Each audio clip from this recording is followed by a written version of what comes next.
Hi everyone, and welcome to a new episode of Days Podcast along with a new video. I want to thank you guys so much for liking, subscribing, viewing, watching, and listening. I truly appreciate it. I will definitely be making sure there's exclusives on Patreon, Spotify, alike, with episodes and videos. But for now, we are doing free content. I want to make sure I give enough as possible, and we will continue to talk about just pretty much anything. So today I wanted to talk about Taylor Swift's debut album, Taylor Swift. It has been, some time that I've been wanting to talk about Taylor. I haven't been able to yet, and I want to be able to talk about her albums in order. I know from my previous episodes, I've kind of just dipped around and said, all right, I'll talk about their fourth album, let's go to their first, then we're going to go to their third. No, we're going to just, with Taylor, because she has so many,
Critics commented on the album's pop sensibility,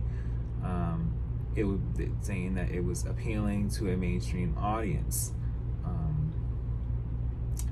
Commercial performance. Taylor Swift was a sleeper success in the United States. So a sleeper success, which I believe I've been saying the action of it and what it is, but I didn't have a sense of the name, but now we have the sense of the name.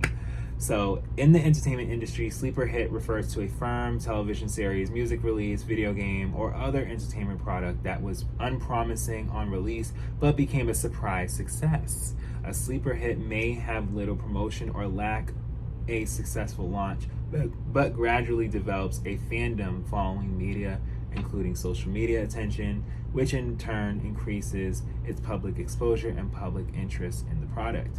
As Variety puts it, a sleeper hit can be defined as the kind of show that catches us by surprise, programs whose popularity grows over time and can ultimately outshine the preordained hits. A sleeper hit often lacks star performers or high production values, but prevails at times against its own maker's expectations on the strength of such qualities as narrative approach or novelty, as well as market incidents. Sleeper hit films benefit theater owners because the owners keep a larger percentage of money from ticket sales. So, more or less in movies than music, it's beneficial for those that are in movies, for the artist itself, because you say to yourself, wait a minute, you mean to tell me it's not selling and now months later it is? But that's what it pretty much is. So sleeper hit. Taylor Swift was a sleeper success in the United States. It debuted at number 19 on the Billboard 200 chart, dated November 11, 2006, with first week sales of 40,000 copies. In this time, Hannah Montana just came out. Okay? And I'm only saying this for a reason, because nowadays, Taylor says on albums dropping and it just goes number one.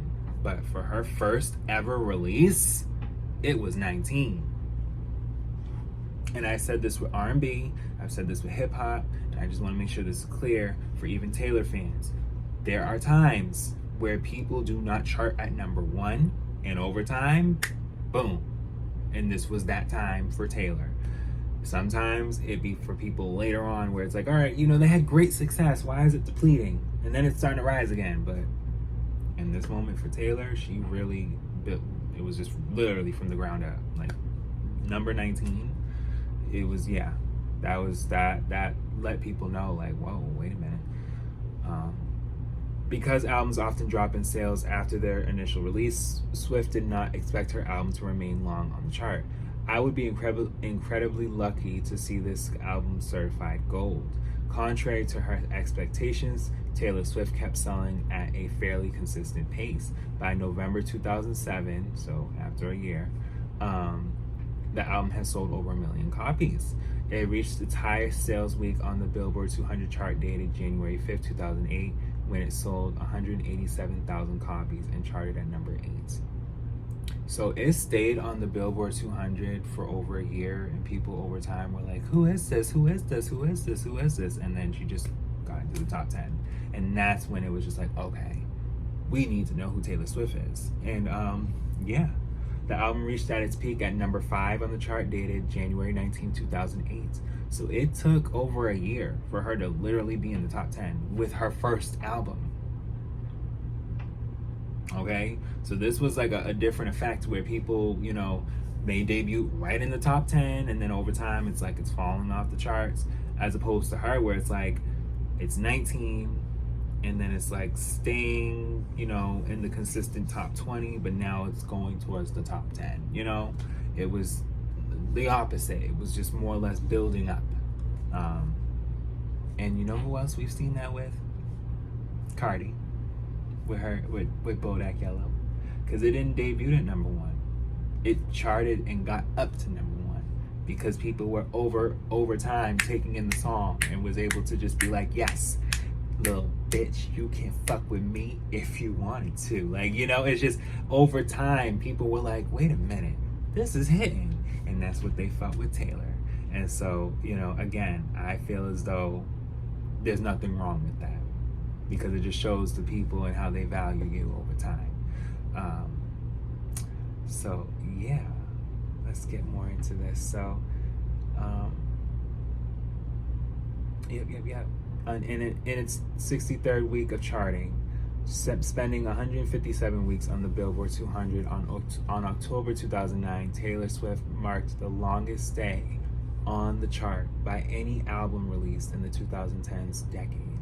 So even by 2009, which is 3 years later, in the midst of even releasing another album, this first album was still charting. So it was just like people were still buying this album as opposed to her next album that she released after. And that's a good thing, because it's like, okay, you know, I want people to still have my music. So where's what it has spent a total of 280 weeks on the chart as of August 2023. On top country albums, Taylor Swift peaked at number 1 for 24 non-consecutive weeks. By January 2024, so this is about 6 months ago, the album had sold 5.8 million copies, pure copies, in the US. It has been certified 7 times platinum by the Recording Academy, earning over 7 million album equivalent units in the nation. So as of January 2024, which is not too long ago, months ago, this album is now 5 million copies and 7 times platinum. Like, you know, it just, the album did a sequence where people were able to get into her and push her towards more stardom, rather than instantly taking her in and then it's like, all right, well, I have my copy. And that's what people did too with other artists. They didn't, you know, I did notice that as well. But yeah, let's look at the track list. So track 1 is Tim McGraw. Track 2 is Picture to Burn. Track 3 is Teardrops on My Guitar. Track 4 is A Place in This World. Track 5 is Cold as You. Track 6 is The Outside, Oral Chapman. Track 7 is Tied Together with a Smile. Track 8 is Stay Beautiful. Track 9 is Should Have Said No. Track 10 is Mary's Song, Oh My My My. Track 11 is Our Song. And then deluxe edition bonus tracks by 2007, I'm Only Me When I'm With You. And track 13 is Invisible. Track 14 is A Perfectly Good Heart. Track 15, Taylor Swift's First Phone Call with Tim McGraw. And then the reissued edition in 2008, Teardrops on My Guitar pop version, which is track 15. But yeah, like I said, she definitely didn't know what to expect with her first release. And, you know, considering that she was able to gain a fan base on MySpace, which, you know, MySpace was a time, but as she's gaining success over time with sales, she's realizing, like, okay, it's time to do more. And that's what she was able to do, and continue to do. And she did have a Taylor Swift holiday collection, which was after. And it was an EP, it was a Christmas EP. And then she also had Beautiful Eyes, which is another EP that was released in 2008 with, you know, with still the sense of, you know, remixes and you know, an extra song or two. And then, you know, in the midst of all that, we get Fearless. So with Fearless, where this first album is already getting an EP and remixes, and, you know, people are really getting into her, she just comes out with Fearless, and that's when Fearless is where she just took over. Just said, all right, I'm really here now. Like, I am not having to worry about the sake that I need to appeal anymore. They like me. I am going to continue to songwrite and do what I need to do.